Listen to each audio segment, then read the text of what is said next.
ముంబై నటి Jethwani Vijayawada police commission ముందు విచారణకు హాజరైంది.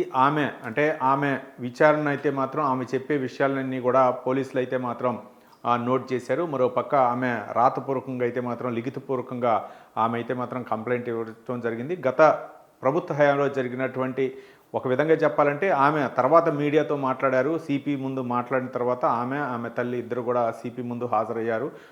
హాజరై గతంలో ఏం జరిగిందో కూడా ఇచ్చారు. మరోపక్క నటి జత్వాని కేసులో అయితే మాత్రం క్రాంతిరాయ్ నేతృత్వంలో ఒక బృందాన్ని కూడా ఏర్పాటు చేయడం జరిగింది. తర్వాత సిపిని కలిసి తనకు జరిగినటువంటి గతంలో ఎవరెవరు ఇన్వాల్వ్ అయ్యారనేది కూడా ఆమె చెప్పడం జరిగింది. అయితే ఆమె తర్వాత మీడియాతో మాట్లాడుతూ ధనబలం అధికార దుర్వినియోగం అయితే మాత్రం జరిగింది, నా పై అయితే మాత్రం ఈ రెండు కూడా ప్రయోగించారని చెప్పేసి నటి జత్వాని అయితే మాత్రం చెప్పడం జరిగింది.